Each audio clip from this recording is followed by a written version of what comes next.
The morning mist clings to the earth like a burial shroud, reluctant to reveal the horror that daylight will bring. Through the ghostly vapor, two armies face each other across a plain that will soon run red with the blood of empires. The sun breaks through the clouds, and suddenly 10,000 steel helmets gleam like stars fallen to earth.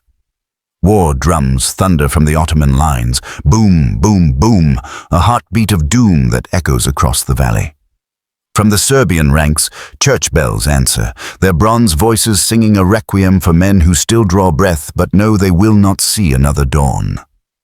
Prince Lazar Hrebeljanović sits astride his white destrier, his armor polished to mirror brightness, a silver cross emblazoned on his chest. His weathered face, framed by a graying beard, shows no fear, only the terrible weight of knowledge. He has seen the prophecy in his dreams, victory in this world or glory in the next. He has chosen eternity. Across the field, Sultan Murad I, the Ottoman sovereign whose empire stretches from Anatolia to the gates of Europe, surveys his vast host with the confidence of a man who has never known defeat. His janissaries stand in perfect formation, their white Burke caps like foam on a sea of steel. The Sultan's tent, crimson silk embroidered with gold, flutters in the morning breeze like a banner of blood yet to be spilled. Between these two forces, between cross and crescent, between east and west, lies a stretch of grass that will become the most blood-soaked ground in European memory. Here, on this unremarkable plain in the heart of the Balkans, the fate of nations will be decided.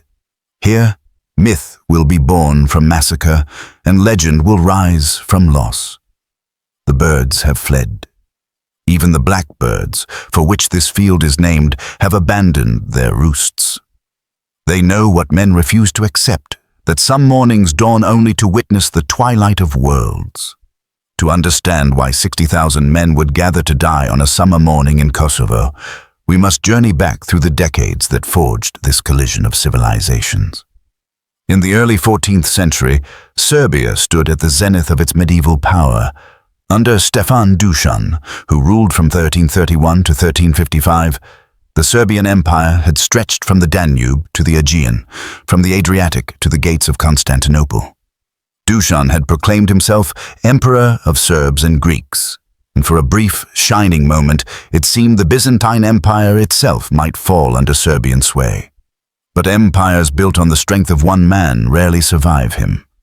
When Dušan died suddenly in 1355, some say poisoned, his empire shattered like glass. Regional nobles, called vlastela, carved the realm into competing principalities. By 1371, when Prince Lazar emerged as the strongest Serbian ruler, he controlled only the northern regions centered on the fortress of Kruševac. The tragedy of medieval Serbia, notes Dr. Aleksandar Petrović, professor of Balkan history at the University of Belgrade, was not that it lacked great leaders, but that it had too many who believed themselves great. While they quarreled over the pieces of Dušan's empire, they failed to see the storm gathering in the south. From humble beginnings as a small beylik in northwestern Anatolia, the Ottomans had grown into the most formidable military force of the age. Under Orhan I, they had crossed into Europe in 1354, establishing a permanent foothold at Gallipoli. Under Murad I, who ascended to the throne in 1362, Ottoman expansion accelerated with terrifying momentum. Murad was no mere conqueror. He was an empire builder of genius.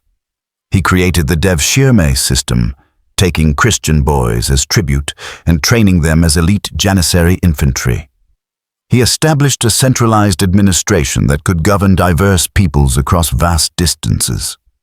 Most importantly, he understood that conquest without consolidation was meaningless. By 1389, Murad had already defeated a Serbian army at the Battle of Maritsa in 1371, where the forces of King Vukašin and despot Jovan Uglješa were annihilated. Bulgarian resistance had crumbled. Byzantine power had shrunk to little more than Constantinople and its immediate surroundings. The Ottoman Empire was no longer merely Asian, it was becoming European. Lazar Hrebeljanović was born around 1329 into minor nobility. Lazar's rise to power was not through royal blood, but through cunning, competence, and strategic marriage. He wed Milica, a descendant of the Nemanjić dynasty, Serbia's ancient royal line, thereby gaining legitimacy among the nobility. Contemporary chronicles describe Lazar as tall and dignified, with penetrating grey eyes and a voice that could rally men or reduce them to shame. He was deeply religious, founding the monastery of Ravanica and supporting the Serbian Orthodox Church with legendary generosity. Yet he was also pragmatic, maintaining delicate diplomatic relations with Hungary, Bosnia, and even, for a time, the Ottomans themselves. "My father was a man caught between worlds," his daughter Olivera would later tell chroniclers. He knew the age of Serbian empire had passed, but he could not accept that Serbia itself should pass with it. By 1389, Lazar had managed to unite most Serbian nobles under his banner, a feat that had seemed impossible just years before. He had forged alliances with King Tvrtko I of Bosnia and Vuk Branković, his son-in-law, who controlled lands in Kosovo and Macedonia. Together, they commanded perhaps 25,000 to 30,000 men, the largest Serbian force assembled since Dušan's death. Murad, whose name means the desired one, was born around 1326. Unlike many conquerors of his age, he was literate, cultured, and genuinely interested in governance. He spoke Turkish, Arabic, Persian, and Greek. He patronized poets and architects. He built mosques and madrasas not just as symbols of conquest, but as functioning institutions of a living empire. Yet beneath the silk robes and cultured demeanor beat the heart of a warrior. Murad had personally led his armies in over 30 major campaigns. He had introduced revolutionary military tactics, combining the mobility of Turkish cavalry with the discipline of infantry. His janissaries, armed with early firearms and composite bows, were the most feared soldiers in Europe.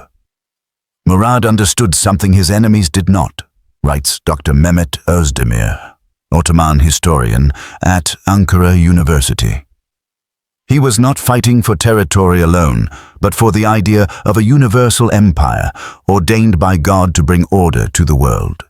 This gave his conquests a psychological dimension that mere force could never achieve. By 1389, Murad commanded an army of approximately 30,000 to 40,000 men, including 5,000 janissaries, 10,000 Sipahi cavalry, and thousands of irregular troops drawn from conquered territories. More importantly, his force was unified under a single command, while the Serbian coalition remained an alliance of convenience. Of all the figures who would meet their fate at Kosovo, none is more shrouded in mystery and myth than Miloš Obilić, also known as Kobilić or Kobilović.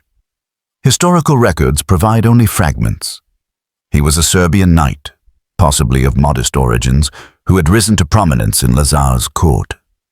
Some chronicles describe him as Lazar's son-in-law, others as his blood brother by oath. What all sources agree upon is that on the eve of battle, during the Last Supper in Lazar's tent, Miloš was accused of treachery by Vuk Branković. The accusation stung the proud warrior to his core.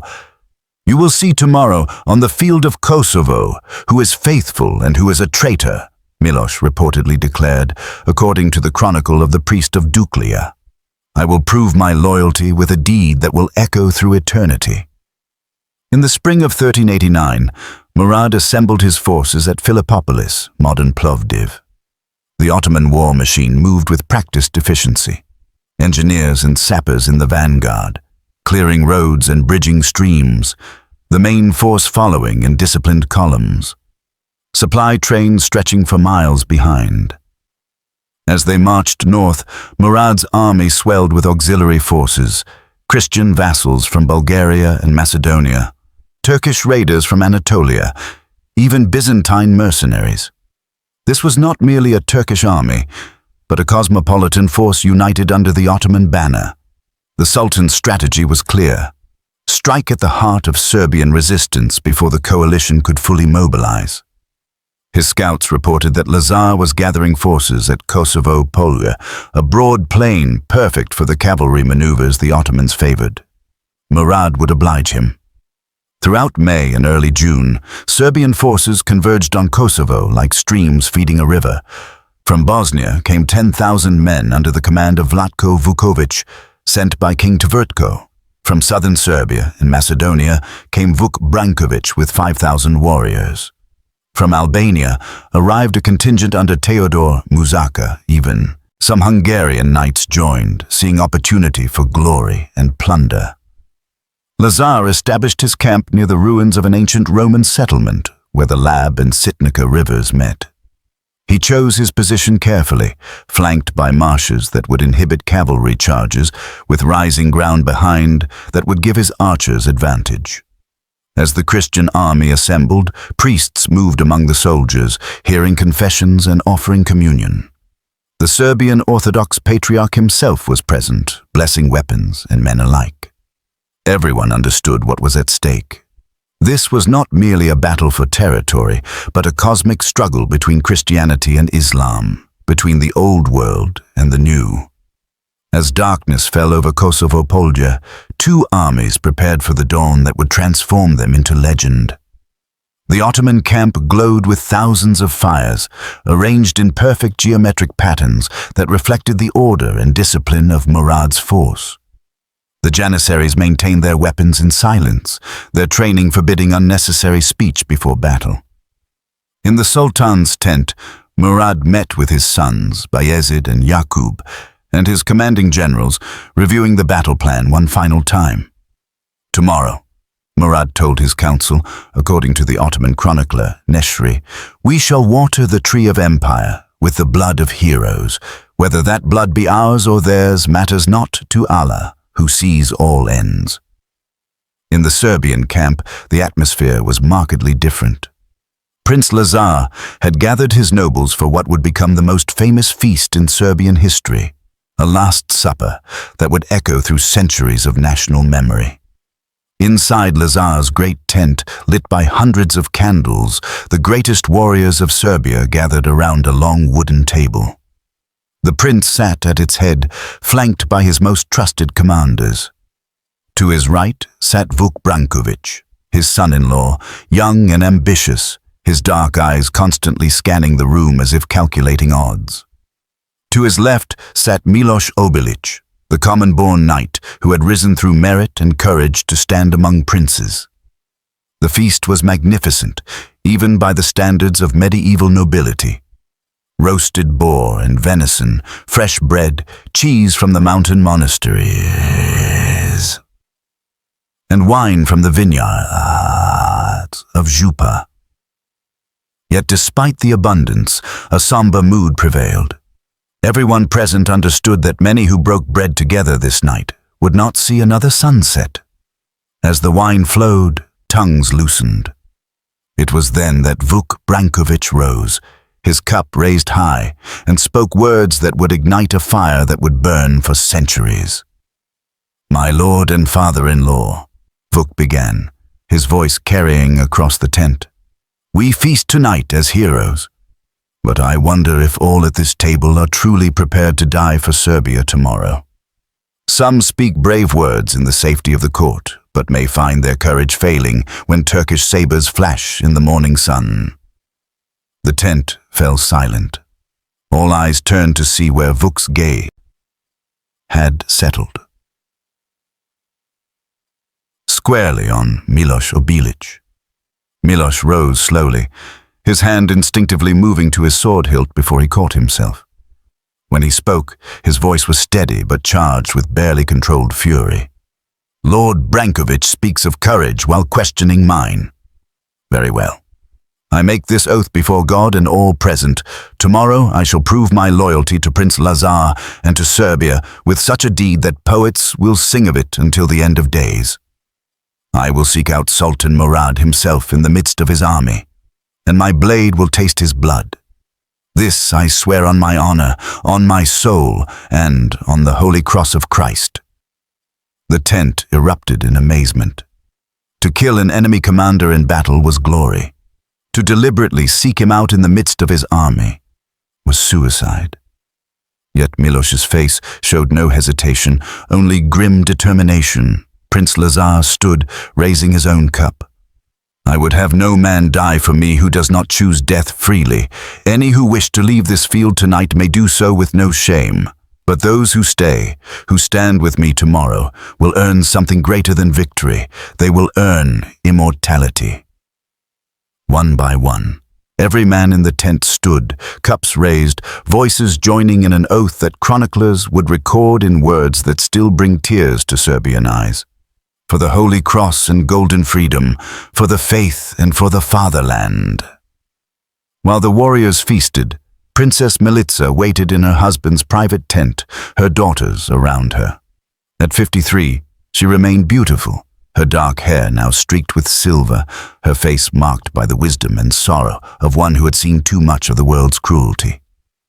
When Lazar finally came to her, the feast concluded. They spoke no words at first. They had been married for 36 years, had raised 7 children together, had built a realm from the ashes of empire. Now, in the flickering candlelight, they both knew this was goodbye. I dreamed last night, Milica finally said, her voice steady despite the tears on her cheeks. I saw a falcon with broken wings falling from heaven. Tell me it was just a dream, my lord. Lazar took her hands in his, rough warrior's hands that had known tenderness only with her. If I could change what must be, I would. But Serbia cannot kneel. Our children, our people, would live as slaves. Better to die as princes than live as servants. Then promise me, Milica said, steel entering her voice. Promise that if you must die, you die as befits a Christian prince. Do not let them take you alive. Do not let them parade you in chains through Constantinople. I promise, Lazar said, and you must promise me something in return. If I fall, you must be strong. Preserve what can be preserved. Our son Stefan is young, but he has wisdom beyond his years. Guide him, help him navigate whatever world emerges from tomorrow's blood. They held each other then, a final embrace that had to contain a lifetime of love. Outside, they could hear the army preparing, weapons being sharpened, prayers being whispered. The dawn was coming, and with it, destiny. In the Ottoman camp, a young janissary named Hasan stood guard outside the Sultan's tent. Born Constantin in a Serbian village near Niš, he had been taken in the Devshirme at age 7, 13 years ago. Now 20, he remembered little of his Christian childhood except his mother's lullabies and the taste of plum brandy at harvest time. The Janissary Corps had become his family, Islam his faith, the Sultan his father. He had fought at Chernomen, had seen the Bulgarian army destroyed. He had earned his place in the Sultan's personal guard through skill and devotion. Tomorrow, he would likely face men who could have been his brothers, his cousins, his childhood friends.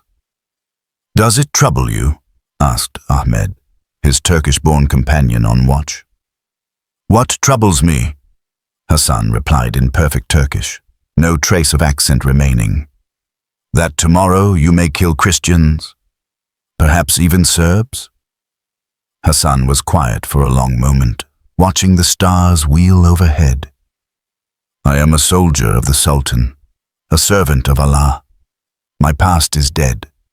Tomorrow, I fight for the future. But in his heart, in a place he showed no one, he heard his mother's voice singing an old Serbian song about a hero who would one day return to save his people. He pushed the memory down, buried it deep. Tomorrow, there would be no room for such weakness. If you appreciate stories like this, where the grand sweep of history meets the intimate details of human experience. Remember that understanding our past, in all its complexity and tragedy, is essential to navigating our present. The Battle of Kosovo reminds us that history is not just dates and dynasties, but real people facing impossible choices, their decisions echoing across centuries. Đurađ Kastriotic was barely 17, the youngest son of a minor noble family from the Albanian highlands. This would be his first true battle, and as he sat sharpening his sword for the 100th time, his hands trembled. An older knight, Stefan the Scarred, noticed his fear and sat beside him. Stefan had fought at Maritsa, had seen horror beyond description, yet had somehow retained his sanity and even a grim sense of humor. "First battle?" Stefan asked, though he knew the answer. "Yes, my lord," Duraj replied, trying to keep his voice steady. "Good. Fear keeps you alive. The ones who die first are those who think themselves invincible. But let me tell you something, boy. Tomorrow, when the drums sound and the charge begins, you won't have time for fear. Your body will remember its training. Your sword will move without thought, and if you die—" Stefan paused, considering his words. "If you die, it will be so quick you won't even know it happened. And if I live?" Stefan's scarred face cracked into a sad smile. "If you live, you'll spend the rest of your days wishing you could forget what you saw. But you'll also know that you stood when it mattered. That when Serbia called, you answered. That's worth something, boy. That's worth everything." Young Durad would survive Kosovo, though barely. He would live to father a son who would become better known to history as Skanderbeg, the greatest enemy the Ottomans would face in the Balkans. But that night, he was just a frightened boy, praying to see another dawn. June 28th, 1389. The feast day of St. Vitus, Vidovdan in Serbian, a date that would become sacred in national memory. The sun rose blood-red through morning mist, as if the sky itself anticipated the slaughter to come. Both armies had risen before dawn, warriors performing their final rituals.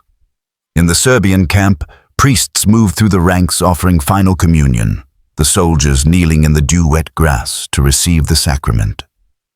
In the Ottoman lines, the call to prayer echoed across the field, thousands of voices joining in submission to Allah. By full daylight, the armies had deployed for battle. Prince Lazar arranged his forces in 3 divisions, following traditional medieval tactics. The right wing, commanded by Vuk Brankovic, comprising 5,000 of his own men plus allied contingents, positioned on firmer ground near the Sitnica River. The center, led by Prince Lazar himself, with 12,000 men including his personal guard and the bulk of Serbian heavy cavalry. The left wing, under Vlatko Vukovic, the Bosnian contingent of 10,000 men, reinforced by Croatian and Albanian allies. The Serbian army totaled approximately 25,000 to 30,000 men, heavily armored knights, light cavalry, spearmen, and archers. They had few firearms, relying instead on traditional medieval weaponry, swords, lances, maces, and crossbows. Sultan Murad arranged his forces with characteristic tactical sophistication, the right wing, Anatolian, commanded by his son Bayezid, featuring the Sipahi cavalry from Anatolia, approximately 10,000 strong. The center, led by Murad himself, with the elite Janissary infantry forming an iron core of 5,000 men, supported by the Sultan's personal cavalry guard. The left wing, Rumelian, under his other son, Yakub, composed of European troops, including Christian vassals, numbering about 10,000. The reserve, Azab irregulars and Akuncha raiders, perhaps 5,000 to 8,000 men, positioned behind the main line. The Ottoman force numbered between 30,000 to 40,000, with superior discipline, unity of command, and a significant advantage in early firearms and composite bows. At approximately 10 o'clock in the morning, the battle opened with an exchange of arrows. Ottoman horse archers, using their superior composite bows, sent clouds of shafts arcing across the sky. Serbian crossbowmen responded, their bolts punching through armor at closer range but lacking the Ottomans' rate of fire. "The sky darkened with arrows," wrote the chronicler of Ravanica Monastery, who claimed to have witnessed the battle from a distant hill. Like a flock of deadly birds, they fell upon the warriors, and many good. Men died before sword ever met sword. Then came the moment medieval warfare was built for. The charge. Prince Lazar raised his mace high, the signal his knights had been waiting for. With a roar that shook the earth, thousands of Serbian heavy cavalry spurred their destriers forward. The ground trembled under the thunder of hooves. Lances lowered like a forest of steel-tipped death. The Ottoman center, rather than meeting the charge head-on, employed a tactic that had served them well in previous battles. The front ranks of janissaries knelt, planting their long spears in the ground to create a bristling hedge of points. Behind them, others fired arrows and early arquebuses point-blank into the charging mass. The Serbian charge crashed into the Ottoman line with an impact that could be heard for miles, the shriek of metal on metal, the screams of horses, the death cries of men. Lances shattered, horses fell thrashing, and the organized battle lines dissolved into a writhing mass of individual combats. On the Serbian left, Vlatko Vukovic's Bosnians pushed hard against Jakub's wingall, actually driving it back. The Bosnian commander, a veteran of numerous border wars, used the marshy ground to his advantage, luring the Ottoman cavalry into soft terrain, where their horses struggled. In the center, the battle raged with apocalyptic fury. Serbian knights, their heavy armor proof against most Turkish weapons, carved bloody paths through lighter-armed opponents. But the janissaries held firm, their discipline unbroken, their training showing in every coordinated movement. "I saw Prince Lazar in the thick of battle," testified Jovan the Deacon years later, one of the few Serbian survivors who left a written account. "His mace rose and fell like the hammer of God, and wherever he rode, Turks fell like wheat before the scythe. But for every one that fell, 2 more seemed to take his place." On the Serbian right, however, disaster was brewing. What happened with Vuk Brankovic's forces remains one of history's great controversies. At a critical moment, with the battle hanging in the balance, Brankovic's division began to withdraw from the field. Serbian epic poetry would forever brand him a traitor who abandoned Lazar for Ottoman gold. Turkish sources suggest his wing was broken by Bayezid's aggressive assault.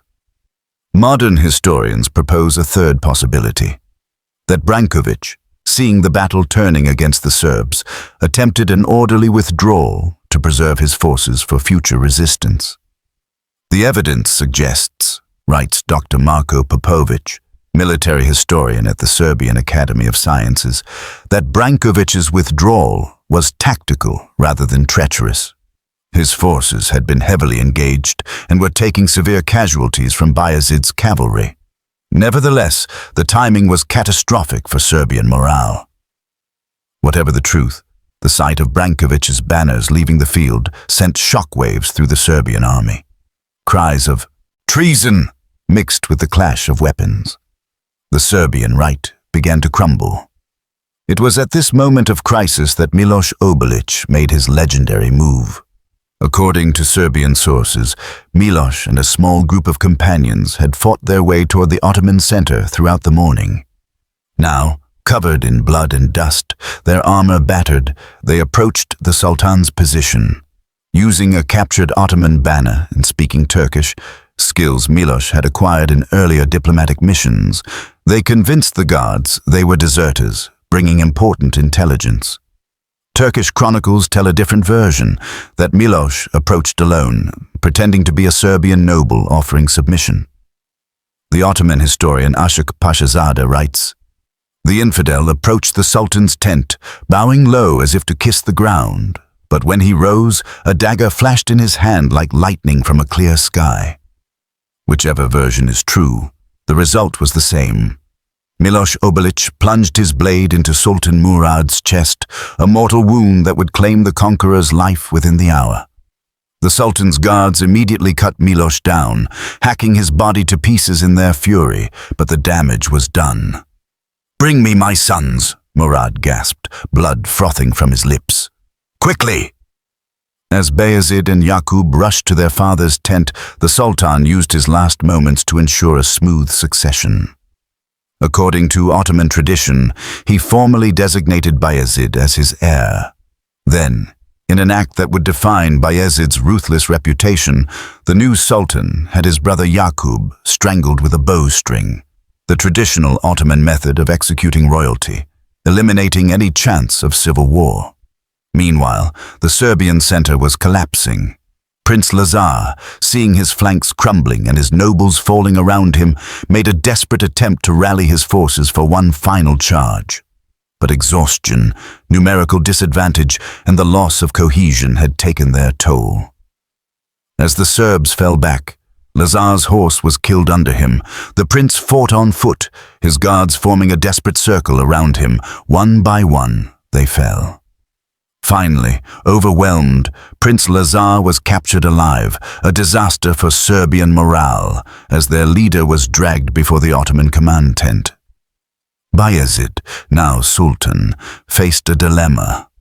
His father lay dying, the Ottoman army had taken severe casualties, and though victorious, they were deep in hostile territory. He needed to make a statement that would echo across the Balkans.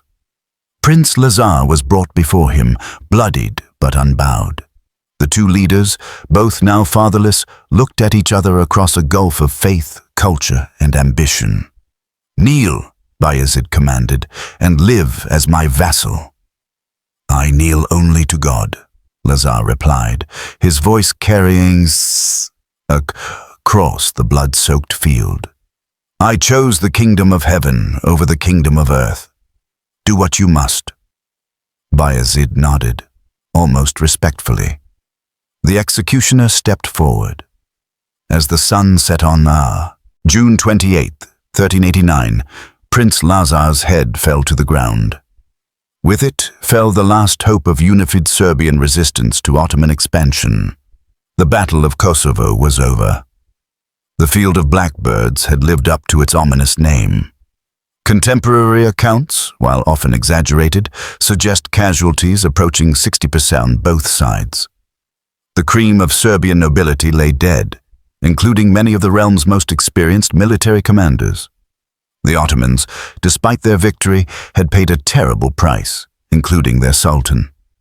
Bayezid, now known as Yildirim, the Thunderbolt, for his swift actions, faced an immediate crisis. With his army weakened and deep in hostile territory, he could not immediately capitalize on his victory. Instead, he ordered a tactical withdrawal after negotiating treaties with the surviving Serbian nobles. Stefan Lazarević, Lazar's son, became the new Serbian despot, but as an Ottoman vassal. Princess Milica entered a monastery, taking the name Mother Eugenia, where she would spend her remaining years preserving her husband's memory and supporting Serbian Orthodox culture. Her daughter, Olivera, was sent to Bayezid's harem as part of the vassalage agreement, a common practice that bound defeated rulers to the Ottoman dynasty through marriage. The immediate aftermath of Kosovo was not the dramatic collapse often portrayed in nationalist histories, notes Dr. Elizabeth Harper, professor of medieval studies at Oxford. Rather, it was a slow transformation. Serbia continued to exist as a state, albeit a vassalized one, for another 70 years. The battle's true significance lay not in its immediate military results, but in its long-term psychological and cultural impact. Almost immediately, the Battle of Kosovo began its transformation from history to legend. Serbian Orthodox priests, seeking to make sense of the catastrophe, framed the defeat in biblical terms. Prince Lazar became a Christ-like figure who chose martyrdom over submission. The battle became Serbia's Golgotha, a sacred sacrifice that would guarantee eventual resurrection. The Serbian Orthodox Church moved quickly to canonize Lazar. His body, recovered by Princess Milica through negotiation and likely substantial payment, was interred at Ravanica Monastery. Miracles were soon attributed to his relics. Within a generation, he was officially declared a saint, with Vidovdan, St. Vitus Day, June 28th, becoming a day of national remembrance. Epic poems began to circulate, sung by guslars, traditional bards, in villages and monasteries. These poems transformed historical figures into mythic archetypes. Lazar became the righteous king offered a choice between earthly and heavenly kingdoms. Miloš Obilić became the ultimate hero, proving loyalty through supreme sacrifice. Vuk Branković became the eternal traitor, his name synonymous with betrayal. The Maiden of Kosovo appeared, a mythical figure searching the battlefield for her betrothed among the dead. For the Ottomans, Kosovo marked not an end, but a beginning. Bayezid, proving himself a worthy successor to his father, spent the next decade consolidating Ottoman control over the Balkans. Serbia, Bosnia, and Bulgaria became vassals. Only Hungary remained as a significant Christian power capable of resisting Ottoman expansion. The Janissary Corps, having proved their worth at Kosovo, were expanded. The Devshirme system was formalized, creating a steady stream of Christian-born elite soldiers loyal only to the Sultan. Many of these Janissaries would be recruited from the very lands conquered at Kosovo. Kosovo demonstrated to Europe that the Ottomans were not merely raiders or temporary conquerors, writes Dr. Kemal Özkan, author of The Ottoman Military Revolution. They were an imperial power with staying power, sophisticated military tactics, and the administrative capability to rule diverse populations. The medieval age of knights and castles was ending. The age of gunpowder empires had begun. The Battle of Kosovo refused to remain in the past. Each generation of Serbs reinterpreted it through the lens of their own struggles. Under Ottoman rule, 1459 to 1804, the Kosovo myth sustained Serbian identity through centuries of Ottoman domination. Monasteries became repositories of national memory, preserving manuscripts, copying epic poems, and maintaining the cult of Prince Lazar.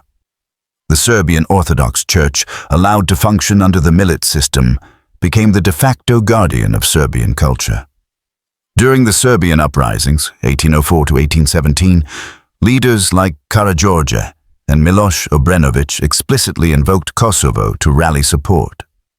Avenge Kosovo became a battle cry. The epic poems were sung in military camps, inspiring a new generation to fight for independence. In the age of nationalism, 1840s and 1914, as European nationalism flourished, Kosovo became central to Serbian national ideology. The 500th anniversary in 1889 saw massive commemorations, monuments were erected, patriotic organizations formed, and the Kosovo Testament, the supposed last words of Prince Lazar calling for eternal resistance, became a sacred text of Serbian nationalism. World War I won in the Kingdom of Yugoslavia, 1914-1941. Serbian soldiers in WWE carried images of Prince Lazar into battle. The day Austria-Hungary declared war on Serbia, July 28, 1914, was deliberately chosen as exactly 525 years after Kosovo. When Yugoslavia was formed, Kosovo was proclaimed the Serbian Jerusalem, despite its Albanian majority population. Under communism, 1945 to 1990, Tito's Yugoslavia tried to suppress ethnic nationalism, including the Kosovo myth, but it persisted underground. The 600th anniversary in 1989 became a flashpoint, with Slobodan Milošević delivering his infamous speech at Gazi Mestan to 1 million Serbs, weaponizing history for political purposes. For Albanians, who by the 20th century formed the majority population in Kosovo, the battle held different meanings. Some claimed descent from warriors who fought on either side. Others emphasized that Kosovo's history extended far beyond one battle, encompassing Illyrian, Roman, and Byzantine periods before Slavic arrival. The Serbian mythologization of Kosovo effectively erased Albanian presence and history in the region, argues Dr. Noel Malcolm in his controversial but influential work, Kosovo, A Short History. The complexity of medieval Kosovo, with its mixed population of Serbs, Albanians, Vlachs, and others, was simplified into a mono-ethnic narrative that would have tragic consequences in the modern era. In Ottoman and later Turkish historiography, Kosovo, Kosova Meydan Muharebesi, was remembered as the battle where Sultan Murad achieved martyrdom while expanding the realm of Islam. The site where Murad allegedly died became a pilgrimage destination with a tomb erected that stood for centuries. For Bosniaks and other Balkan Muslims, Kosovo represented the beginning of Islamic civilization in the Balkans, not as foreign conquest, but as the foundation of their own religious and cultural identity. Medieval European chroniclers saw Kosovo as a catastrophe for Christendom, the moment when the Ottoman threat became undeniable. It spurred calls for new crusades and shaped European perceptions of the Turkish menace for centuries. Kosovo entered Western European consciousness as the battle where Christian civilization failed to unite against Islamic expansion, notes Dr. John Fine, author of The Late Medieval Balkans. It became a cautionary tale about the costs of Christian disunity, referenced by everyone from Renaissance humanists to Enlightenment philosophers. The Kosovo myth reached its most destructive apotheosis in the 1990s. As Yugoslavia collapsed, Serbian nationalists under Slobodan Milošević invoked Kosovo to justify attempts to maintain Serbian control over a province that was 90% Albanian. The 1998-1999 Kosovo War saw atrocities committed by all sides, with Serbian forces conducting ethnic cleansing operations while Albanian guerrillas targeted Serbian civilians and alleged collaborators.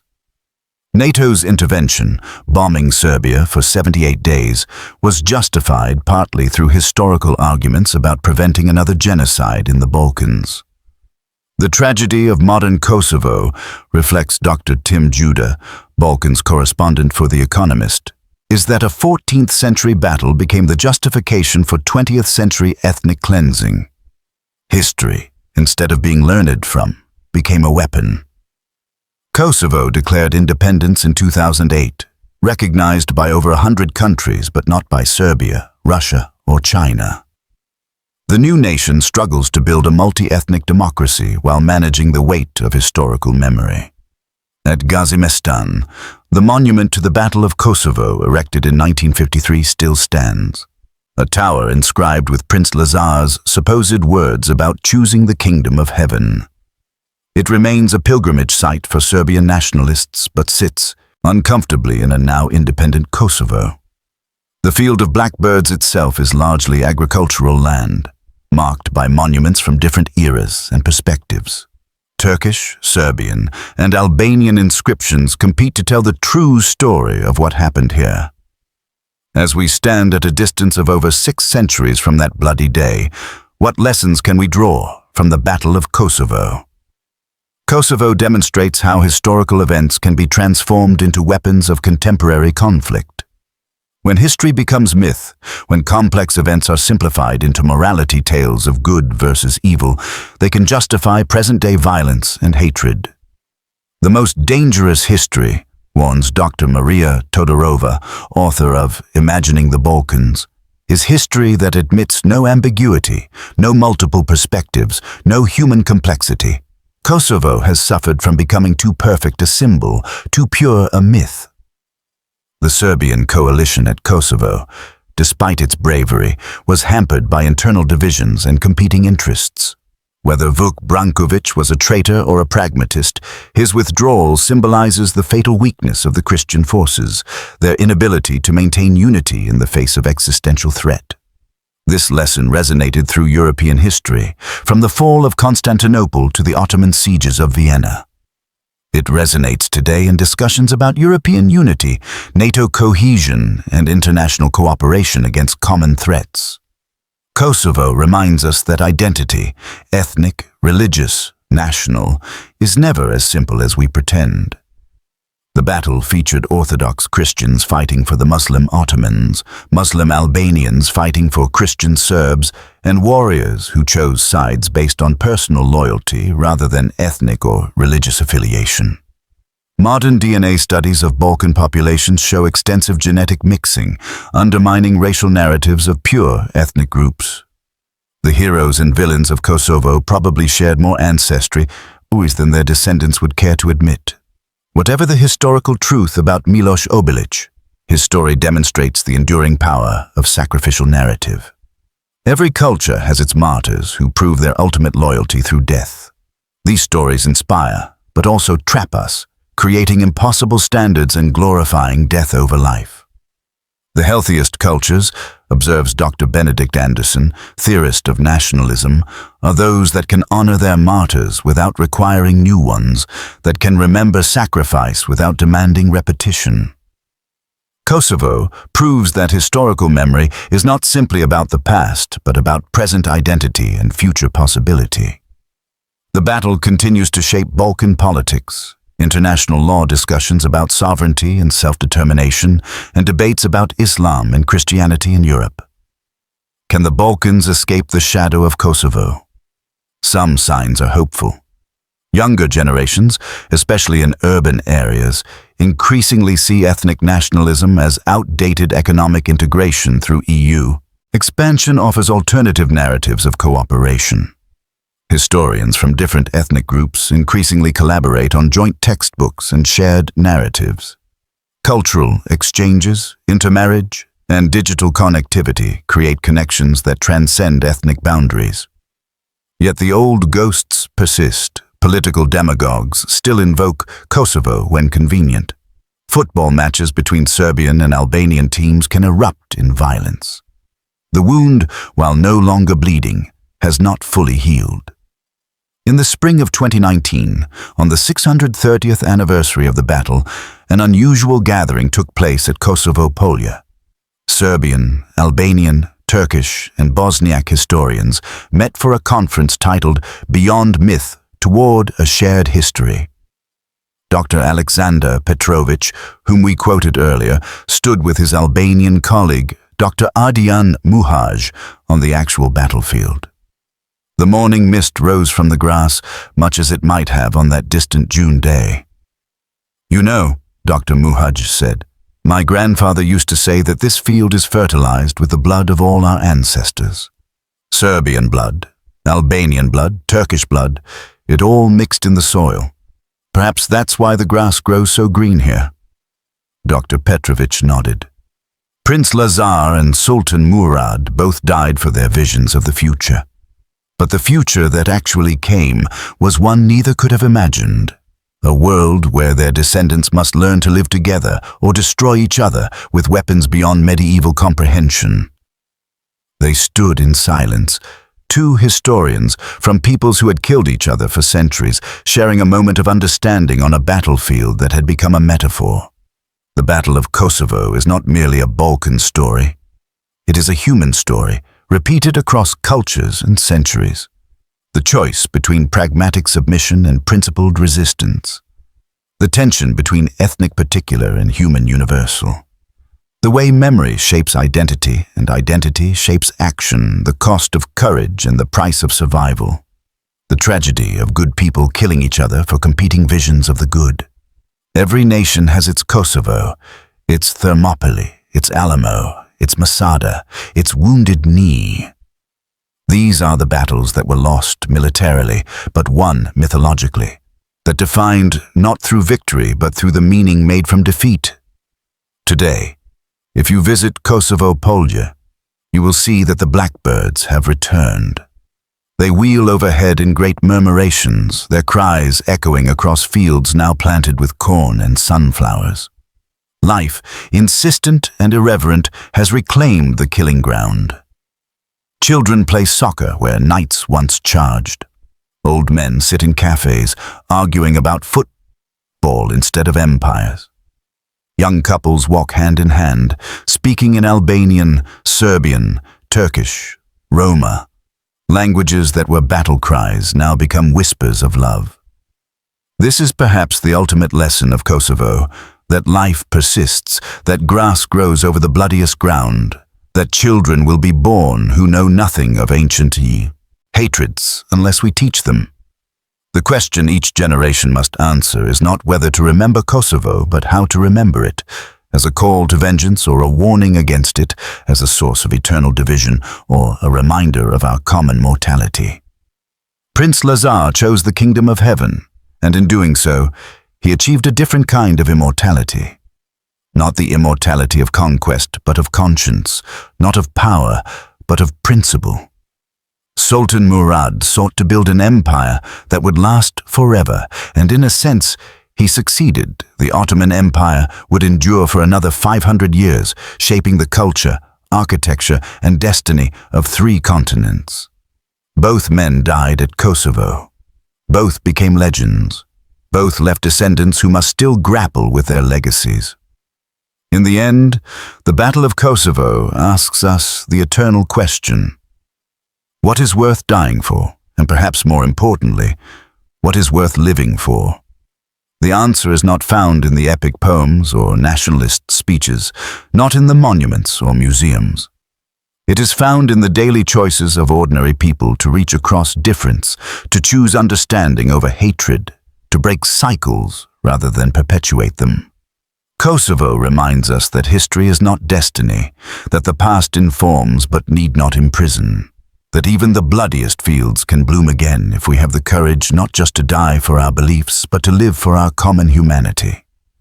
The sun sets over Kosovo Polja, as it has for centuries.